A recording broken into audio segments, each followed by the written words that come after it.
Assalamualaikum warahmatullahi wabarakatuh. Hai guys. Perkenalkan, nama saya Ervina. Saya dari Prodi Ilmu Komunikasi Fakultas Ilmu Sosial Universitas Di Hasan Kota Bengkulu.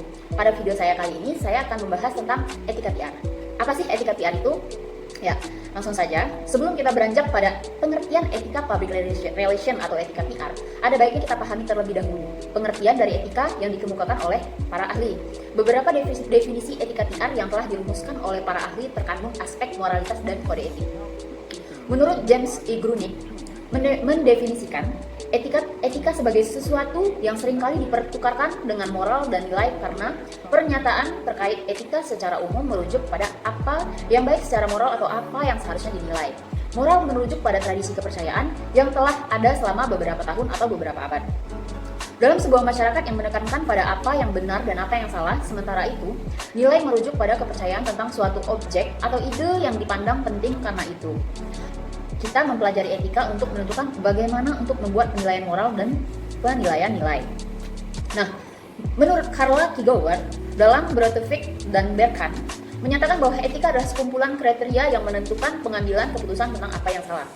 Sehingga dapat kita simpulkan bahwa etika public relation atau etika PR adalah peraturan atau norma yang dapat digunakan sebagai acuan bagi perilaku seseorang yang berkaitan dengan tindakan yang baik dan buruk dalam suatu kegiatan untuk menanamkan dan memperoleh pengertian, keuntungan, kepercayaan, penghargaan pada suatu publik. Nah, itu penjelasan tentang etika PR. Jika seandainya nih saya diajak bergabung dalam suatu perusahaan untuk menjadi komunikator atau juru bicara, ada beberapa etika komunikator yang bisa saya jelaskan. Bagaimana etika bagi komunikator? Dalam menjadi komunikator, kita harus mempunyai prinsip. Prinsip etika PR yang harus dimiliki oleh komunikator yaitu, yang pertama, kita harus memiliki kemauan untuk beretika. Lalu yang kedua, tidak bermaksud mencelakai orang lain. Nah, kita nggak boleh berniat jahat.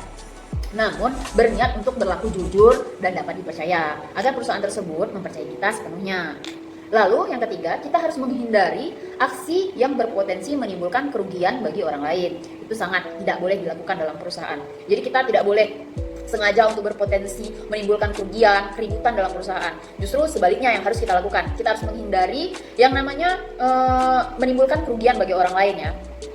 Lalu, ada beberapa hal yang berhubungan dengan kredibilitas yang harus dibangun oleh komunikator. Ini sangat penting. Yang pertama itu otoritas. Otoritas yaitu kita harus memiliki kekuatan hukum dalam melaksanakan tugas. Lalu yang kedua ada good sense. Kita sebagai penjual dalam menyampaikan pesan harus dapat disukai oleh calon pembeli, sehingga pembeli menerima apa yang kita tawarkan. Lalu yang ketiga good character. Kita harus berkarakter yang bagus. Kita sebagai penjual harus berakhlak baik dan jujur. Lalu yang keempat itu goodwill, niat baik. Nah, kita harus berniat baik. Jadi sebelum kita menemui pembeli, itu kita harus tanamkan dalam diri kita bahwa kita memang untuk berniat baik. Jadi jangan sesekali untuk berniat buruk ya. Lalu yang kelima itu ada dinamisme. Dinamisme yaitu ekspresi fisik penjual, komitmen psikologis penjual, dan komitmen psikologis penjual terhadap topik pembicaraan. Jadi kita sebagai penjual harus mampu memiliki ekspresi fisik, psikologis yang bagus, ya kan? Agar pembeli yang tadinya tidak terlalu ingin membeli produk kita yang kita tawarkan, akhirnya beralih ingin membeli produk kita. Nah, mungkin itu saja yang dapat saya sampaikan pada video saya kali ini. Ya, semoga bermanfaat bagi kalian semua. Mungkin itu saja. Wabillahi taufiq wal hidayah. Wassalamualaikum warahmatullahi wabarakatuh. Terima kasih.